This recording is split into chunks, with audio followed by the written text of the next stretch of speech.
পরীক্ষা যত ঘনিয়ে আসে তত আসলে আমাদের মাঝখানে আমরা খুব সিম্পল জিনিসে আসলে পেনিক খেয়ে যাই। মানে কি করতে হবে, কি করা যাবে না, এইসব জিনিস নিয়ে আসলে আমরা চিন্তা করতে লাস্ট হচ্ছে ১ সপ্তাহ কিংবা লাস্ট ২-৩ দিন আসলে আমাদের কোনো কিছু পড়াই হয় না। তো আজকের ভিডিওতে আমরা আসলে তোমরা যারা সাস্টে ভর্তি পরীক্ষা দিবা তাদের জন্য জাস্ট আমি সিম্পলি তোমাকে ৫ টা স্টেপ বলে দিব। এই ৫ টা স্টেপ যদি তুমি ৭ দিন ধরে ফলো করতে পারো, আমার কাছে পার্সোনালি মনে হয় এর বাইরে তোমার কিছু করার দরকারই পড়বে না। ঠিক আছে?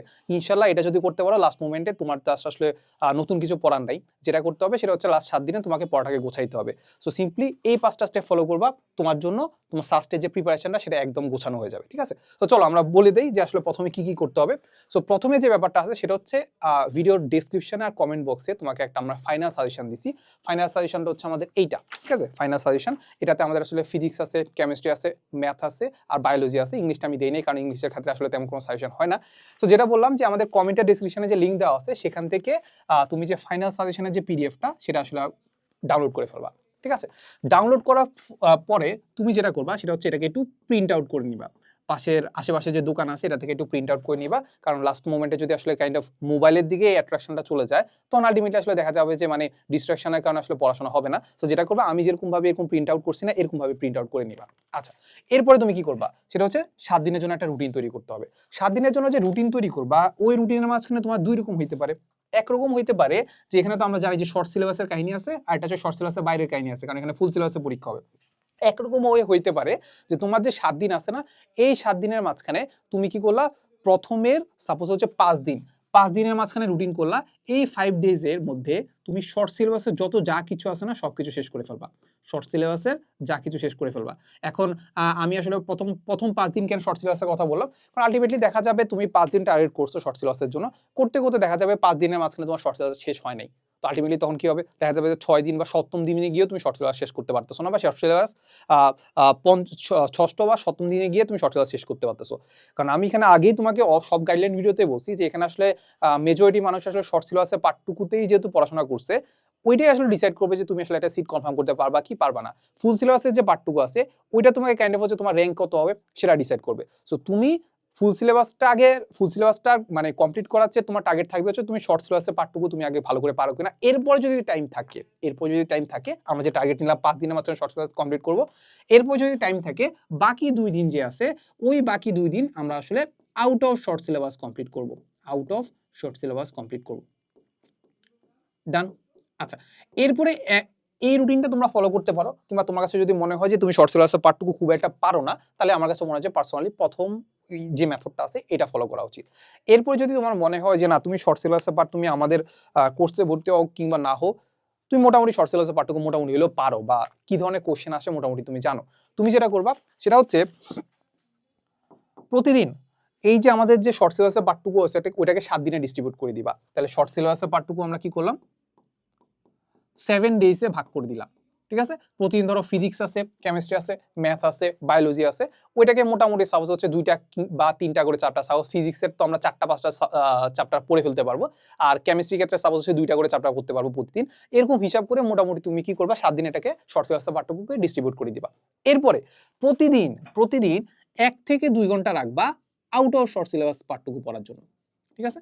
এই কাজটা তুমি করতে পারো যদি তোমার শর্ট সিলেবাসের বাইরে পার্টটুকু মোটামুটি হইলেও তোমার ভালো করে পড়াশোনা আছে, এগুলো যদি জেনে থাকো তাহলে প্রতিদিন ১ থেকে ২ ঘন্টা রাখবা বাকি পার্টটুকু পড়ার জন্য। ডান। সো তুমি নিজে এখন বসেই, যেহেতু ৭ দিন আছে, ৭ দিনের মাঝখানে প্রথম দিন কি পড়বা, দ্বিতীয় দিন কি করবা, এরকম ৭ দিন তুমি কি পড়বা এটা এরকম একটা সুন্দর একটা রুটিন তৈরি করে ফেলো।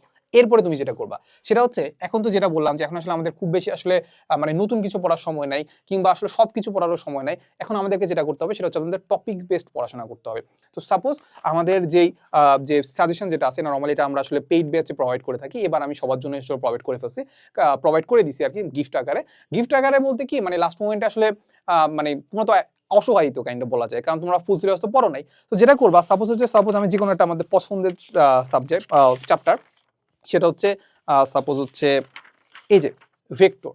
ঠিক আছে? সো ভেক্টরের মাঝখানে এখানে আমাদের নরমালি চারটাই দেওয়া আছে, মানে ৪টা টপিক দেওয়া আছে। তুমি সবার আগে দেখলা যে প্রথমে টপিকটা সেটা হচ্ছে আমাদের ২টা ভেক্টরের লব্ধি নির্ণয়। সো সবার আগে যখন ভেক্টরের লব্ধি নির্ণয় দেখতেছো তখন ওই রিলেটেড তুমি একটু বইটা খুলবা। কি করবা, বই খুলে দেখার চেষ্টা করবা যে এই রিলেটেড কি সূত্র আছে বা কি থিওরি আছে।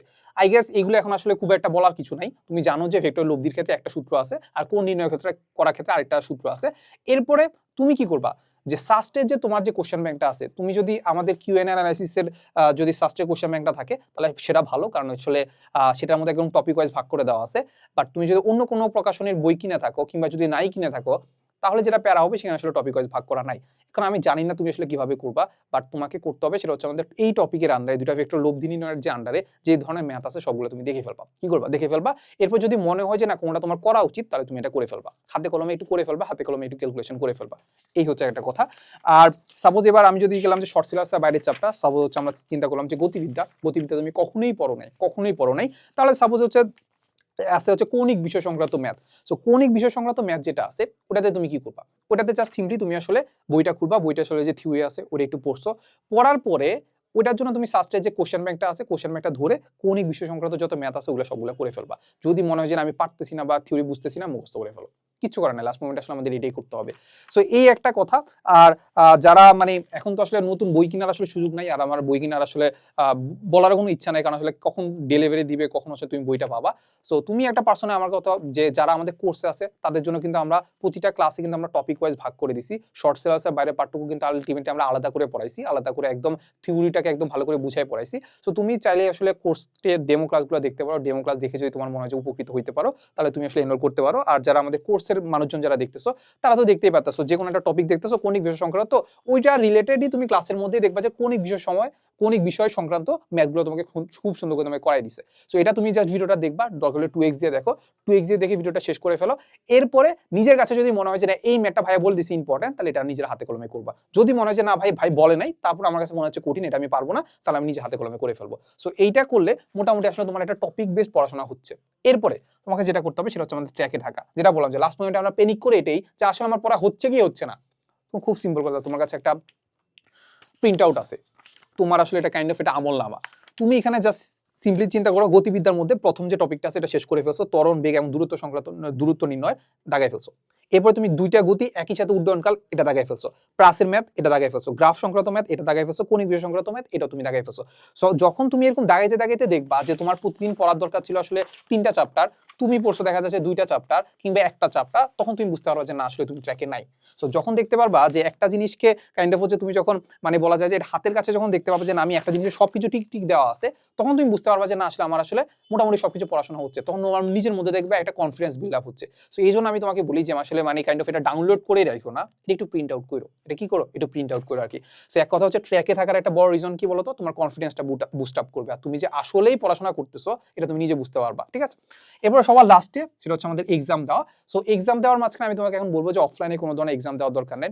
এখন তুমি যদি যে কোনো ধরনের কোর্সে, আমাদের কোর্সে অনলাইন এক্সাম দেওয়ার সুযোগ সুবিধা আছে।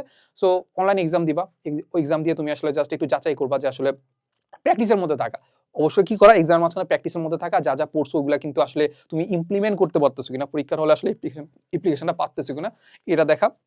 আর লাস্ট মোমেন্টে যদি বলবো যে কোথাও যদি এক্সাম ব্যাচে না ভর্তি হও, তাহলে একটা কাজ করবা যে সাস্টে যে কোশ্চেন ব্যাংকটা আছে না, ওটা যে সাল ওয়াইজ যে কোশ্চেন ব্যাংকটা আছে বা নর্মালি টপিক ওয়াইজ যে কোশ্চেন ব্যাংকটা আছে, যেটা তোমার কাছে আছে, তুমি কি করবা এটা নিজেরা একটু বাসা বসে পরীক্ষা দেওয়ার চেষ্টা করবা। যদি মনে হয় যে ভাই 3 ঘন্টা বসে বা 2 ঘন্টা বসে পরীক্ষা দেওয়ার মতো আমার সেই স্ট্যামিনা নাই বা সেই ধৈর্যটা নাই এখন, তাহলে তুমি যেটা করো সেটা হচ্ছে আধা ঘন্টা একটা পরীক্ষা দাও, কিংবা একটা পরীক্ষার মতো এনভায়রনমেন্ট তুমি তৈরি করে ফেলো। ঠিক আছে, সো লাস্ট মোমেন্টে আমরা যেটা বলবো যে এক্সাম দাও, এক্সাম দেওয়ার মাঝখানে তোমার সেম কাজ, তোমার অ্যাকুরেসি বাড়বে, তুমি আসলে যে ক্যালকুলেটর হ্যাক্স যেটা আছে বা অপশন যে টেস্ট করতে হয়, হ্যান্ড ক্যালকুলেশন, এই ব্যাপারগুলো তোমার কাজে লাগবে। প্লাস লাস্ট মোমেন্টে বলা যায় যে একটু বুস্ট আপ করবে তোমাকে যে না আসলে তুমি যা পড়ছো এটা তুমি ইমপ্লিমেন্ট করতে পারতেছো, তুমি একটা ভালো মার্কস পারতেছো। আর ভালো মার্কসের মাঝখানে আমরা এখানে বলবো 70% মার্কস যদি পাও, তাহলে মোটামুটি বলা যায় যে তুমি আসলে একদম রাইট ট্র্যাকে আসো। ঠিক আছে, এই তো।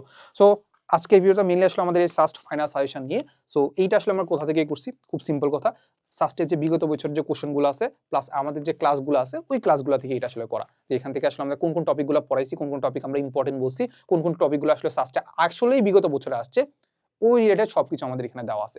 শুধুমাত্র ইংলিশটা দেওয়া নাই, ইংলিশটার জন্য আমি খুব সিম্পল কথা বলবো, ইংলিশের ক্ষেত্রে যদি লাস্ট মোমেন্টে যদি পারো তাহলে 1 বা 2 দিন কিংবা প্রতিদিন একটু টাইম রেখে জাস্ট সাস্টের যে বিগত বছর যে ইংলিশগুলো আছে সেটা দেখে যাও। এখানে আলটিমেটলি কোনো ধরনের আসলে সাজেশন হয় না, তারপর আমরা চেষ্টা করবো দেওয়ার জন্য।